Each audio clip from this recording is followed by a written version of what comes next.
हमें आमंत्रण भेजा, उसके लिए धन्यवाद।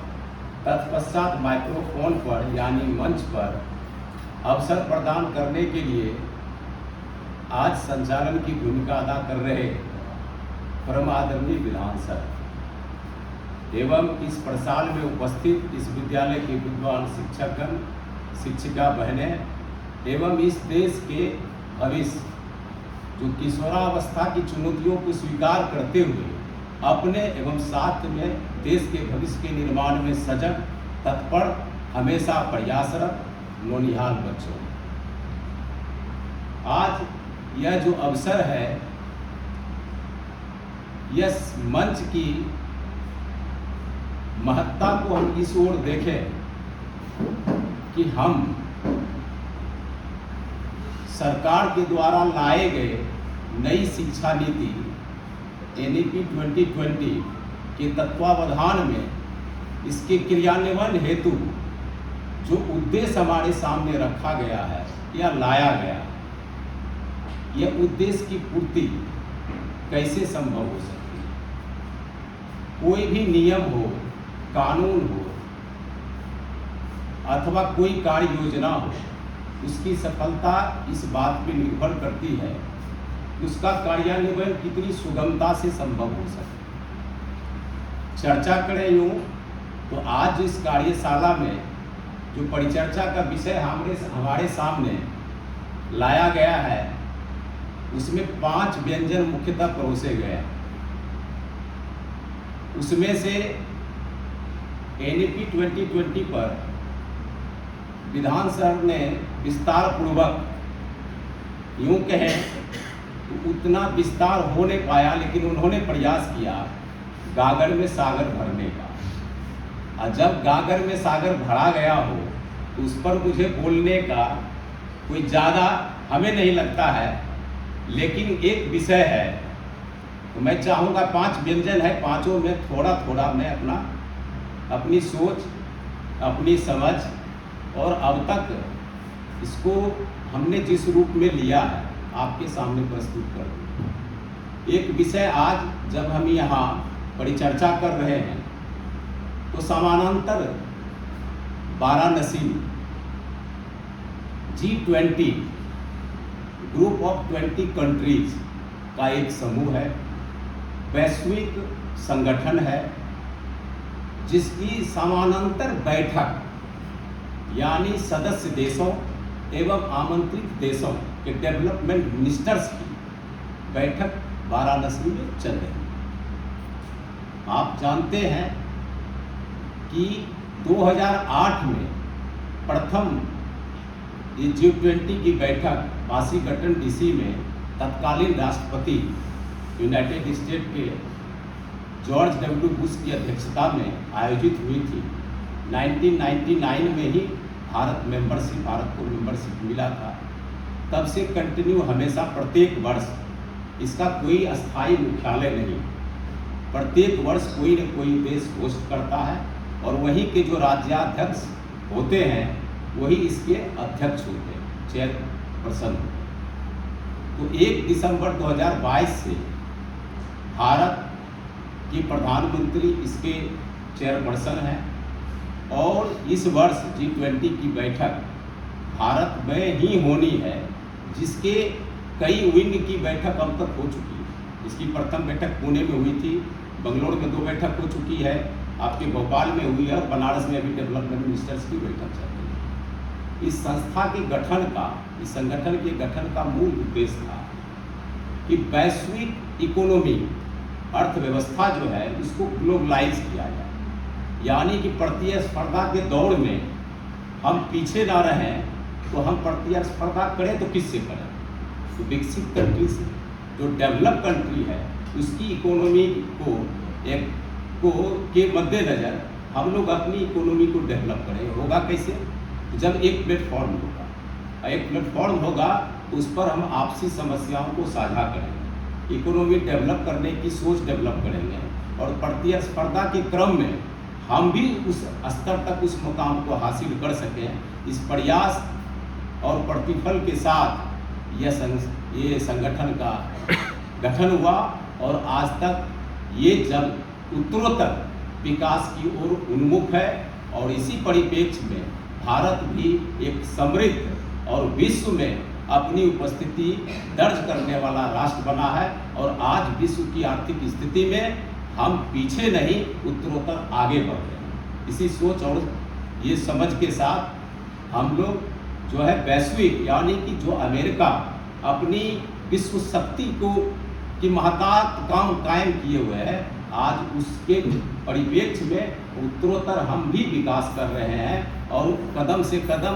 उस मुकाम को हासिल करने में हम प्रयासरत हैं कि कल भी हम विश्व शक्ति बन के उभरे और विश्व में हमारा मानक आज स्थापित हुआ। जहाँ तक बात रही NEP 2020 की, ये कोई शिक्षा नीति इंडिपेंडेंट इंडिया में ये तीसरी शिक्षा नीति है। सर ने कहा कि 1968 में जो कोठारी कमीशन पर बेस्ड था, 1964 में उसका गठन हुआ था। 1968 में प्रथम शिक्षा नीति आई, द्वितीय शिक्षा नीति 1986 में, जिसका पार्शियल अमेंडमेंट हुआ था 1992। वो मूल शिक्षा नीति 1986 की ही थी, उसी में कुछ पार्शियल अमेंडमेंट हुआ था 1992 में। और तृतीय और यूँ कहें तो सबसे बृहद और विस्तृत शिक्षा नीति, लेकिन अगर हम यह कहें ये एकदम से नई है हमारे लिए, तो नहीं है। यह मैं यूँ कहूँ तो ये रिसाइकिल है। आप देख लें, इसमें GDP का 6% मानक रखा गया है, एक लक्ष्य रखा गया है कि GDP का 6% हम शिक्षा व्यय में खर्च करेंगे। ये पहले 1986 की शिक्षा नीति में था। क्या उसको हम पा पाए? उस हम मानक को, जो हमारा लक्ष्य था, उसको क्या हमने अचीव कर पाया? नहीं कर पाया। बहुत किया तो 4.43% तक ही हम रह गए। फिर उसी लक्ष्य को दोहराए। जो प्राइमरी एजुकेशन में डेवलपमेंट की बात थी प्रथम शिक्षा नीति में, वही है। सरकारी स्कूलों में नामांकन का, यानी कि स्टार्ट एंट्री का जो बच्चों का एज निर्धारित था, उसमें चेंज लाया गया, उसमें परिवर्तन है। एंट्री एज जो था वो 6 ईयर था, उसको नई शिक्षा नीति में 3 ईयर किया गया, ठीक ना। पहले जो प्राइवेट स्कूल होते थे, यह शिक्षा नीति जो भी लक्ष्य निर्धारित करती है, जो कुछ भी नियम कानून बनाती है, उसमें ऐसा नहीं है कि सरकारी विद्यालयों के लिए अलग और प्राइवेट विद्यालयों के लिए अलग। मानक एक ही होता है। अब इम्प्लीमेंटेशन के तौर तरीके में भले फर्क है, लेकिन मानक एक ही होता है। आप जो पहले जो सक्षम परिवार के बच्चे प्राइवेट स्कूल में पढ़ते हैं, उन्होंने कक्षा LKG, UKG इत्यादि को देखा होगा, लेकिन जो गरीब के बच्चे हैं, साधारण परिवार के बच्चे हैं, सरकारी विद्यालयों में तो प्रथम क्लास में, क्लास फर्स्ट में 6 ईयर के एज में वो एडमिशन लेते थे। इसमें इन्होंने तय किया गया है कि हम स्टार्ट करेंगे एजुकेशन को, बच्चों के एजुकेशन को at the age of 3 year age करेंगे। वो क्या होगा, यानी कि एज ग्रुप इन्होंने बनाया है जो RTE 2009 में लागू किया गया था। उसके तहत था कि 6 वर्ष से 14 वर्ष के आयु के बच्चों को अनिवार्य शिक्षा। अब इसमें जब एज ग्रुप का डिवीजन होता है तो 3 से अगर हम स्टार्ट लेते हैं तो 3+ हो जाता है, यानी कि अब 3 से लेके 18 वर्ष तक के उम्र के बच्चों को सरकारी नियंत्रण में, सरकार के अधीन विभिन्न विद्यालयों में, चाहे वह सरकारी हो या प्राइवेट हो, विभिन्न विद्यालयों में बच्चों को अनिवार्य शिक्षा यह कह देना और नियमबद्ध कर देना आसान है। क्या आपने RTE की जो एक्ट है 2009 का, उसमें अपने संशोधन हुआ है? ये क्रिटिसिज्म, ये सुझाव है कि उसमें संशोधन करना पड़ेगा कि जो 6 वर्ष से 14 वर्ष के आयु के बच्चों को अनिवार्य शिक्षा था वह 18 वर्ष तक। क्यों? जो पहले का पैटर्न था, जो 1986 की शिक्षा नीति के तहत जो पैटर्न था शिक्षा का, 10+2 पैटर्न जो था, उसमें चेंज लाया गया है। अब 5+3+3+4 पैटर्न पर एजुकेशन आधारित होगा। ये 5 जो है, 5 को भी 2 पार्ट में डिवाइड किया गया। 3 ईयर्स ऑफ एज में एंट्री होगा। 3 साल बच्चे जो है प्री प्राइमरी, उसको प्री प्राइमरी एजुकेशन कहा था, प्री प्राइमरी स्कूल। अब जो प्राइवेट स्कूल में उसमें तो ये सुविधा उपलब्ध है, लेकिन जो सरकारी विद्यालय है उसमें प्री प्राइमरी एजुकेशन। तो सरकार की सोच है, सरकार ने कहा है कि जो आंगनवाड़ी केंद्र में बच्चे 3 साल में नामांकित होंगे और 3 साल तक वहाँ जो है पढ़ने की बात नहीं होगी, सिर्फ और सिर्फ सीखने की बात। क्या सीखने की बात होगी? सीखने का माध्यम क्या होगा? समय का सर इशारा करें नहीं जो सर हाँ निर्धारित समय उसका इशारा। इसका क्या होगा? मानक क्या होगा? तो इसमें कहा गया कि बच्चे विद्यालय जाने से डरते हैं। जो ड्रॉप आउट रेशियो है अगर देखा जाए तो अभी सरकारी विद्यालयों का जो आंकड़ा है उसमें प्राइमरी लेवल पर सर्वदा है, हम लोगों के पास जो डाटा है खास करके स्टेट गवर्नमेंट के हम लोग ये हैं, तो कहने का तो 80% GER है, ग्रॉस एनरोलमेंट रेशियो GER जो है 80% प्राइमरी लेवल पर, ठीक है ना। और मिडिल लेवल पर वो 56 पॉइंट समथिंग, सेकेंडरी लेवल पर 26 पॉइंट समथिंग वो है आपका हायर सेकेंडरी। तो इसमें जो लक्ष्य रखा गया है कि प्राइमरी लेवल पर उसको हम 100% करें, सेकेंडरी लेवल पर जो है उसको जो 56 पॉइंट समथिंग है उसको हम 100% करें, और जो हायर सेकेंडरी लेवल पर 26.6 है इसको हम 50% लक्ष्य प्राप्त करें। यह 2035 तक का लक्ष्य निर्धारित किया गया है। और सर ने जो बताया कि 2040 तक हमारा है कि हम शिक्षक और छात्र के अनुपात को 30:1 यानी 30:1 का रेशियो हम मेंटेन करें। अब हम यह बता दें ये सारे लक्ष्य जो हैं यह सब कुछ जो है यह संचिकाबद्ध है। जब यह NEP 2020 आया था 29 जुलाई को, तो फर्स्ट इसका समरी रिपोर्ट जो आया था पब्लिक डोमेन में 66 पेज का था। उसके कुछ ही दिन बाद पब्लिक डोमेन में 300 पेज का यह आया।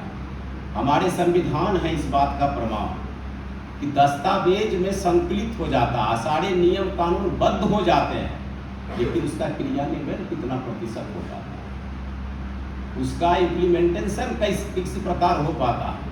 सबसे मूल बात है हमारी फसल हमारे सामने है, कृषक है, खेती है, सुविधा क्या फसल उगाने की सारी सुविधाएं उपलब्ध है।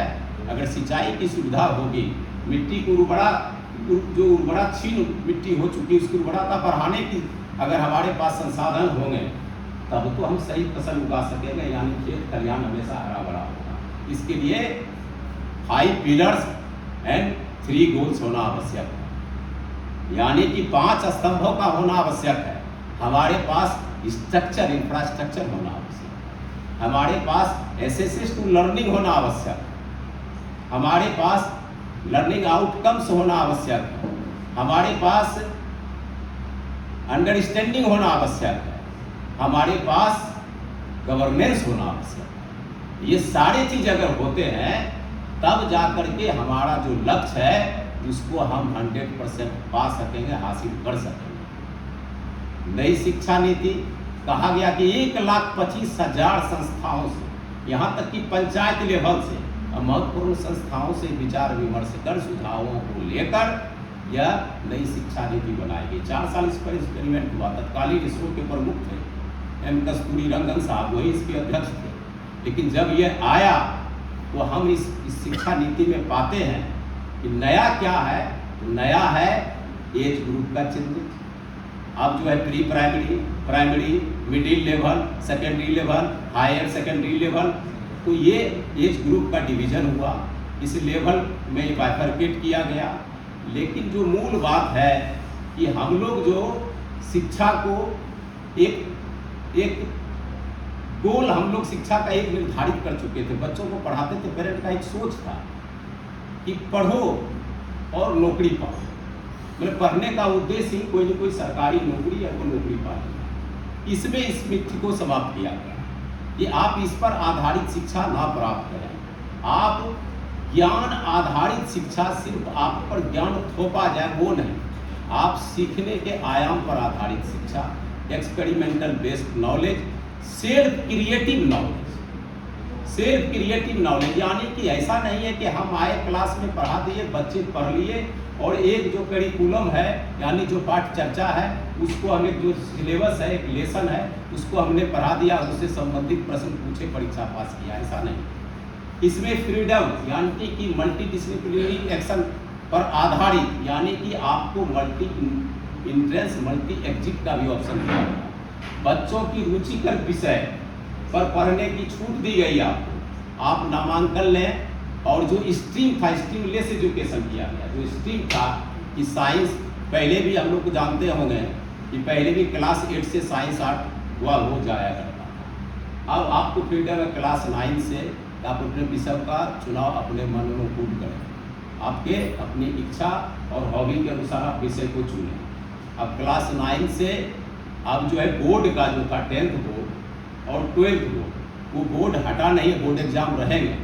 लेकिन उससे पहले आप जो सेमेस्टर बेस्ड, जो आप कहीं भी जाते हैं टेक्निकल डिग्री लेने, तो जो सेमेस्टर बेस्ड एजुकेशन है वो सेमेस्टर बेस्ड एजुकेशन इम्प्रूव किया जाएगा। साथ ही साथ यह है कि आपके लिए स्ट्रीम समाप्त कर दिया।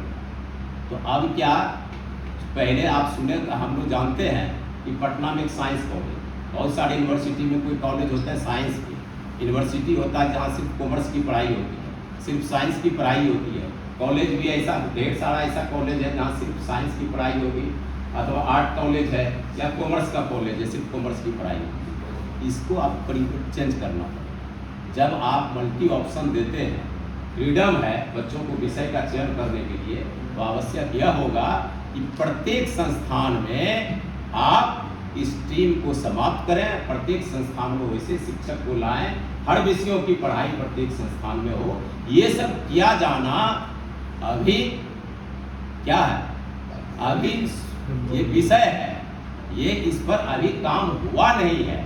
ये लक्ष्य है या नियम है या कानून है या कितना संभव हो सकेगा, सवाल यहाँ उठता है। साथ ही साथ एक विषय, भाषाई विषय का, यानी कि 3 लैंग्वेज फार्मूला इम्प्लीमेंट किया गया कि आप जो है बच्चों को सीखने के लिए स्थानीय भाषा, लोकल लैंग्वेज, मातृभाषा, मदर टंग को बढ़ावा दें। आवश्यक होगा, स्वाभाविक है, बच्चे सीखने में जो उसका स्थानीय अथवा मदर टंग होता है, बच्चे आसानी से उसमें सीखते हैं। लेकिन आगे चल के जब हायर एजुकेशन में वो आएंगे, सेकेंडरी एजुकेशन में आएंगे और प्योर साइंस से उनकी मुलाकात होगी, ठीक है ना, उनको टेक्नोलॉजी से मुलाकात होगी, तो क्या उसके जो टर्मिनोलॉजी हैं वो लोकल लैंग्वेज में है, समझ पाएंगे बच्चे, स्थानीय भाषा में समझ पाएंगे। तो 3 लैंग्वेज फार्मूला जो दिया गया है, जिसमें कहा गया है कि एक लैंग्वेज हिंदी को बढ़ावा दिया जाए, क्रिटिसिज्म के बाद इसको वापस लिया गया, फ्रीडम दिया गया है।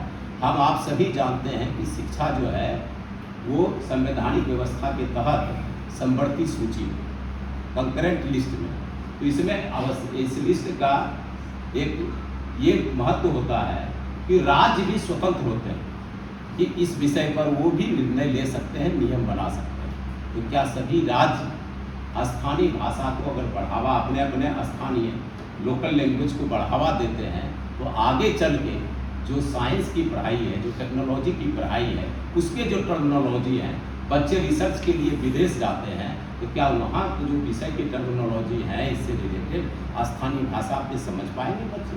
वो ज़्यादातर इंग्लिश में। तो क्या इंग्लिश को भूल जाना या इंग्लिश के महत्व को कम कर देने से आगे साइंस और टेक की पढ़ाई में दिक्कत नहीं आएगी? तो ये सब बातें हैं जो इस NEP 2020 के कहने का मतलब यह है कि इसके इम्प्लीमेंटेशन में ये बाधक संभव हो सकता है। इस पर सोचने की ज़रूरत है, इसमें सुधार लाने की ज़रूरत है।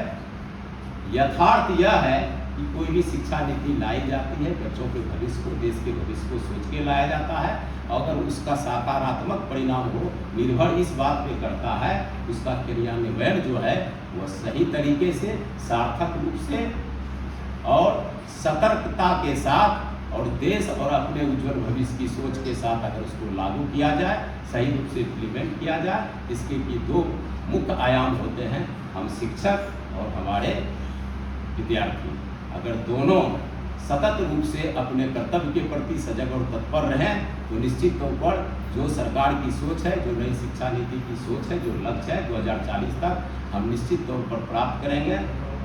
मैम ने FLN और NCF, एक NCF भी है, NCF और FLN, FLN का जो मैम ने विस्तार से FLN का उद्देश्य अभी जो है समर कैंप, हमारे यहाँ स्टेट गवर्नमेंट समर कैंप सभी विद्यालयों में लगाया गया। इसमें चिन्हित बच्चों को वो लिटरेसी और न्यूमरेसी की जो बेसिक जानकारी है उससे संबंधित कार्यशाला प्रत्येक विद्यालयों में आयोजित किया जा रहा है। जो बच्चे संख्यात्मक ज्ञान नहीं है बच्चों को, लेकिन भाषाई ज्ञान नहीं है, इससे संबंधित एक विशेष वर्कशॉप चल रहा है। सरकार का प्रयास है और हम शिक्षकों के कौशल बढ़ाने के लिए हम लोग अवगत हैं। पिछले 2 वर्षों से ही जो हम लोगों का दीक्षा है पोर्टल पर निष्ठा के जरिए हम लोगों की ट्रेनिंग जो स्किल डेवलपमेंट के लिए है, सेवाकालीन प्रशिक्षण के क्रम में हम लोग अपने गुणवत्ता को उत्तरोत्तर वृद्धि करते हैं, या लगातार चलता रहे। और NCF ऐसा NCF तो अभी जो नया NCF यानी कि हमारे तत्कालीन शिक्षा मंत्री, हाँ एक चीज़ और याद आ गया, MHRD मिनिस्ट्री को बदल के NEP में फिर एजुकेशन मिनिस्टर, MHRD पहले एजुकेशन था, बीच में MHRD हुआ, अब फिर जो है इसको बनाया गया है। और NCF 1975, 1988, 2005 और अब कि NCF का मूल उद्देश्य है समय समय पर समय की मांग के अनुसार, बदलते परिवेश के अनुसार, वैश्विक प्रतिस्पर्धा के अनुसार हमारे करिकुलम में परिवर्तन हो, पाठचर्चा में परिवर्तन हो, जो उपयोगी हो, सार्थक हो, एक्सपेरिमेंटल हो और हमारे लिए ही नहीं बल्कि देश के सतत विकास के लिए उपयोगी साबित हो। इन्हीं बातों के साथ मैं 4 पंक्ति सर के सम्मान में प्रस्तुत कर अपनी वाणी को विराम दूंगा। बोलने को बहुत था लेकिन सर की कड़ी निगाहें मेरी ओर है, तो संचालक की मजबूरी होती है। सुंदर सुर सजाने को साज बनाता हूँ, इस सुंदर सुर सजाने को साज बनाता हूँ, नौसिखिए परिंदों को बाज बनाता हूँ। इस सुंदर सुर सजाने को साज बनाता हूँ, नौसिखिए परिंदों को बाज बनाता हूँ। चुपचाप सुनता हूँ शिकायतें सबकी, तब दुनिया बदलने की आवाज बनाता हूँ। बनाए कोई चांद पर कोई बुर्ज खलीफा, बनाए कोई चांद पर कोई बुर्ज खलीफा, मैं तो कच्ची ईंटों से ही ताज बनाता हूँ। मैं तो कच्ची ईंटों से ही ताज बनाता हूँ।